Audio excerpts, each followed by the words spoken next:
YouTube के सभी दर्शकों को मेरा नमस्कार। आप सभी को राधे राधे, जय श्री कृष्ण। पाठ 11, पिता का पत्र पुत्री के नाम, हिंदी सप्ताह 17, दिवस 1 में आप सभी का स्वागत है।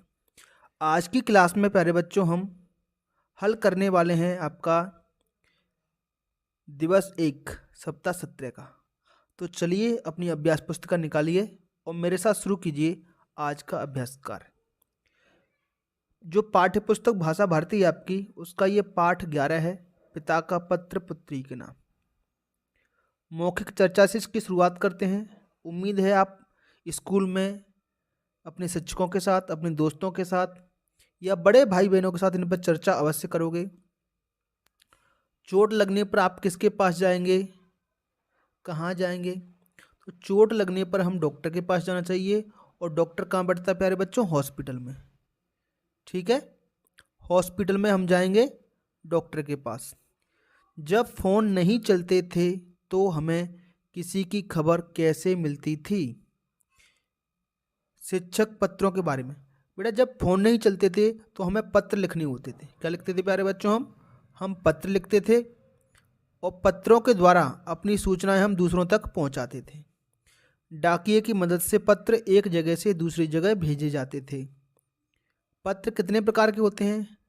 बेटा, पत्रों के कई प्रकार होते हैं, अलग अलग काम के लिए पत्र लिखे जाते हैं। जैसे मान लो आप अपने पिता को लिख रहे हो, अपने दोस्त को लिख रहे हो, अपने भाई को लिख रहे हो, तो व्यक्तिगत पत्र हो गए। कुछ पत्र ऐसे होते हैं जो विभागों में चलते हैं, शासकीय विभागों में, तो उनको विभागीय पत्र बोलते हैं। ठीक है, शासन वाले पत्र बोलते हैं, शासन को लिखे जाते हैं। क्या आपने कोई चिट्ठी देखी है? आपने कोई चिट्ठी देखी है जिसमें पत्र लिखा हो, आपने पढ़ा हो? इसके बाद प्यारे बच्चों, चर्चा के बाद आते हैं हम पाठ का सरलीकृत भावार्थ। इसको आप पढ़ेंगे। इसके आधार पर आपके दिवस 1 से लेकर के दिवस 6 तक कुछ प्रश्न उत्तर पूछे जाएंगे। ठीक है, तो अच्छे से इसको पढ़ें। इस पाठ में पिता अपनी पुत्री के नाम एक पत्र लिखते हैं। पिता कौन है, पुत्री कौन है? पिता हैं पंडित जवाहरलाल नेहरू, उनकी पुत्री हैं इंदिरा गांधी। यह पत्र नैनी जेल से लिखा गया है। पत्र लिखते वक्त जवाहरलाल नेहरू कहाँ थे? नैनी जेल में। नैनी एक जगह का नाम है, उस जेल में थे। इसे देश के प्रथम प्रधानमंत्री पंडित जवाहरलाल नेहरू ने अपनी पुत्री इंदिरा नेहरू के 13वें जन्म दिवस पर लिखा था। प्रथम प्रधानमंत्री थे हमारे देश के पंडित जवाहरलाल नेहरू। उन्होंने ये पत्र अपनी पुत्री इंदिरा गांधी के लिए लिखा था 13वें जन्मदिन पर। इसमें बधाई के साथ साथ कई अच्छी सीख एवं देश सेवा, बहादुरी, आंदोलन आदि की बातें कही गईं। ये सभी बातें शिक्षाप्रद हैं। उन्होंने यह भी कहा कि बेटी, कभी कोई ऐसा काम मत करना जिसके बारे में तुम्हें छुपाना पड़े। तुम एक बहादुर सिपाही बनकर देश की सेवा करना। ठीक है प्यारे बच्चों, तो यहाँ पर ये जो पठन बोध है उसकी 5 पंक्तियाँ, प्रथम 5 पंक्ति आपको लिखनी है। तो यहाँ से देख करके आप लिखिए, है ना। यहाँ से 1 2 3 4 5 लिख सकते हो, है ना। अनुलेख में यहाँ से देख करके आपको सीधे के सीधे यहाँ लिख देना है। चलिए आगे बढ़ते हैं। आगे क्या है? व्यक्ति उत्साह से कब भर जाता है? तो महान उद्देश्य की पूर्ति के लिए व्यक्ति उत्साह से भर जाता है। जब किसी महान कार्य को कोई व्यक्ति करता है तो उसका मन उत्साह से भर जाता है। प्रश्न क्रमांक 2, इंदिरा गांधी कौन थी? तो प्यारे बच्चों, इस वीडियो का पूरा देखना। वीडियो के बीच में मैं एक आपसे प्रश्न भी पूछूंगा, उस प्रश्न का जवाब आप मुझे कमेंट बॉक्स में देंगे। और जो कमेंट बॉक्स में सही जवाब देगा तो उसको मैं थैंक यू, रिप्लाई में थैंक यू लिख करके भेजूंगा इधर से। इंदिरा गांधी कौन थी? इंदिरा गांधी जवाहरलाल नेहरू की बेटी थी। वह भारत की प्रधानमंत्री भी बनी। ठीक है प्यारे बच्चों, तो इंदिरा गांधी जवाहरलाल नेहरू की बेटी थी, बाद में वो प्रधानमंत्री बनी। निम्नलिखित शब्दों के लिंग बदलिए और वाक्यों में प्रयोग कीजिए। लिंग जैसे राजा है तो राजा का हमने वाक्य बना दिया रानी। लिंग बदल के क्या बना दिया? रानी। अब रानी पर वाक्य बना दीजिए वाक्य। झांसी की रानी लक्ष्मीबाई थी, तो रानी शब्द आ गया। लड़का, लड़का का लिंग बदलेंगे तो लड़की होता है, तो लड़की के ऊपर दूसरा वाक्य बना दीजिए इधर। वह लड़की बहुत खूबसूरत है। महिला, महिला का लिंग बदलेंगे तो पुरुष, तो पुरुष पर वाक्य बनाइए प्यारे बच्चों। पुरुष, सभी पुरुष अपनी लाइन में लगें। जैसे कोई लाइन लगती है हॉस्पिटल के आगे, बैंक के आगे, तो एक लाइन में पुरुष खड़े होते हैं और एक लाइन में महिलाएं खड़ी होती हैं। ठीक है प्यारे बच्चों। चलिए अगला है गाय।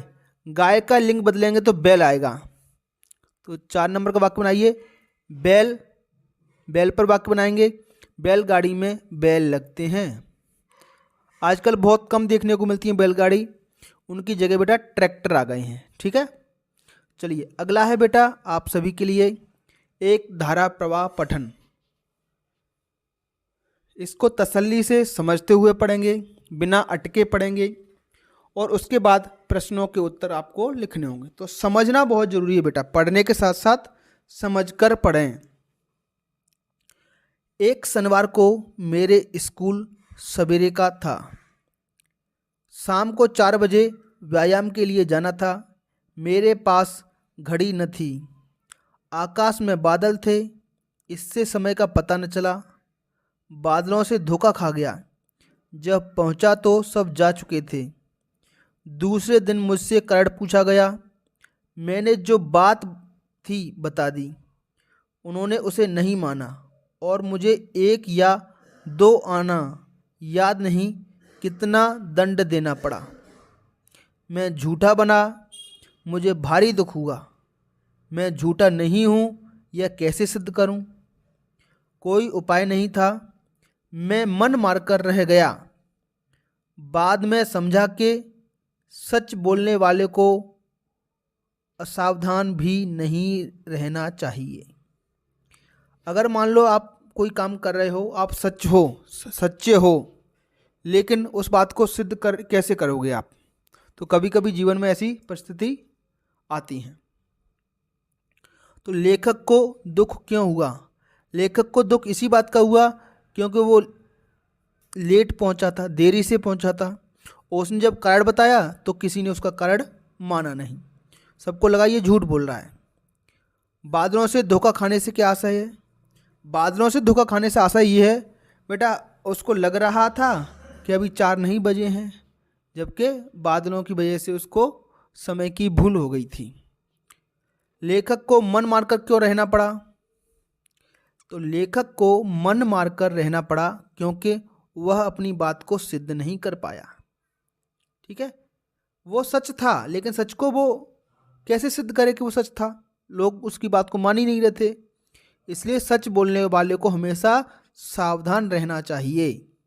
यही आपका प्रश्न क्रमांक 2 है। सच बोलने वाले को सावधान क्यों रहना चाहिए? तो सच बोलने वाले को सावधान रहना चाहिए क्योंकि ऐसा न करने पर उसे कभी झूठा भी माना जा सकता है। उसे सच सिद्ध करना पड़ेगा, जैसा इनके साथ हुआ था। इसके बाद है बेटा स्वतंत्र अभ्यास। तो लिखित प्रश्न है बेटा, आप कोई पुस्तक पढ़िए अपने पुस्तकालय से। कविता हो सकती है, वो कहानी भी हो सकती है। उस कविता में क्या क्या चीज़ें थीं और निम्न प्रश्नों के उत्तर दीजिए। कहानी कविता का नाम। तो मेरे स्कूल में मैंने बच्चों को एक कहानी पढ़ने को दी थी। उसका शीर्षक मतलब उस पाठ का नाम क्या था कहानी का? गुरुकुल। ये गुरुकुल के बारे में कहानी थी। इस कहानी में कौन कौन से पात्र थे? तो गुरुकुल की कहानी है।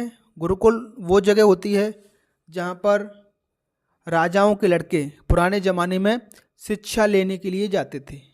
आजकल उनको स्कूल कह सकते हो आप, आश्रम कह सकते हो। तो इस कहानी में कौन कौन से पात्र थे? गुरु द्रोणाचार्य सबके गुरु थे। 5 पांडव थे जिनमें भीम, अर्जुन, युधिष्ठिर थे। एक और व्यक्ति भी था वहाँ पर, एकलव्य, जो जंगल में रहता था, है ना, वो जंगल का राजा था। और सभी कौरव, है ना। तो इस प्रकार उस कहानी में ये सब पात्र थे। ठीक है प्यारे बच्चों, तो ये था आपका कौन सा दिवस है? ये आपका दिवस 1। ठीक है, चलिए इसमें आगे बढ़ते हैं। जिन बच्चों ने अभी तक चैनल सब्सक्राइब नहीं किया वो चैनल को सब्सक्राइब करें। ये था दिवस 2। अगली क्लास में बेटा फिर से मिलेंगे, लेकिन जाने से पहले मैं सभी से प्रश्न पूछता हूँ एक, है ना।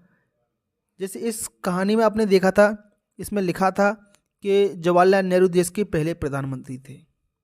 तो इसी तरीके से अब आपको मुझे बताना है कि हमारे देश के पहले राष्ट्रपति कौन थे। जैसे पहले प्रधानमंत्री तो इस पाठ में आ गया, अब पहले राष्ट्रपति कौन थे वो आपको मुझे कमेंट बॉक्स में बताना है। ये मेरा आज का प्रश्न है, भारत के पहले राष्ट्रपति कौन थे। जवाब आप कमेंट बॉक्स में मुझे लिखोगे, ठीक है प्यारे बच्चों। चलिए फिर मिलेंगे अगली क्लास में, तब तक के लिए आपका दिन शुभ हो। Have a nice day and thank you.